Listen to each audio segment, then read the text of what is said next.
Պարոն Ղալամքարյան, նորից էլի ստիպված եմ կրկնվել, բայց կրկնվում եմ նրա համար, որովհետև երևի լավ չեք հասկացել կամ միգուցե ես չեմ լավ ներկայացրել։ Տարիներ շարունակ ասել ենք, որ վիոլա ջրում կան խնդիրներ, լրջագույն խնդիրներ, եւ այս ամբիոնից պատկան մարմինները կրկնում եմ, ասել են այդ խնդիրները լուծվում է, եւ գալիս է մի պահ այդ կուտակված խնդիրները պայթում է։ Ոնց որ եղավ ջրամատակարարման հետ կապված այս հիմա պետք է գայ նախընտրական շրջանը, որ զանգ են ասեն խնդիրները կարգավորված է, չեմ հասկանում։ Էս ինչ մոտեցում է։ Սա է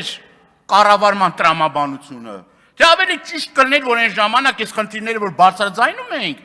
հետևից գնային եւ որոշակի առումով պարզաբանումներ տային մեր հայրենակիցներին։ Այդ խնդիրները ինչից է առաջանում։ Ջրագողություն է, կորուստներից է, խողովակներից է, սրանից է, նրանից է։ Հիմա խոսում ենք Երևան քաղաքի սիրելի մեր հայրենակիցների մասին։ Շատ վատ է, որ գիշերվա ժամին ջուր չեն ունենալու։ Այդ շատ վատ է։ Բայց ես ուզում եմ ձեզ հիշեցնեմ, նույն մարզերում այդ մարդիկ մի ժամին են Երանի տալի։ Մի ժամ ջուր ստանալու Երանի են տալիս։ Նույն իմ հայրենի Իջևան քաղաքում, մեր թաղամասում։ Մեկ ժամ եթե ջուր են ստանում, մարդիկ ուրախությունից ցնծում են, հրավառություն են անում։ Լավ է, որ իշխանական падգամավորներն է փաստում, որ նաև իր բնակության վայրում այդ խնդիրները կա։ Լավ, բայց մարդիկ ինչ անեն։ Այսինքն մինչև երբ կարելի է դույլերով այդ, չգիտեմ,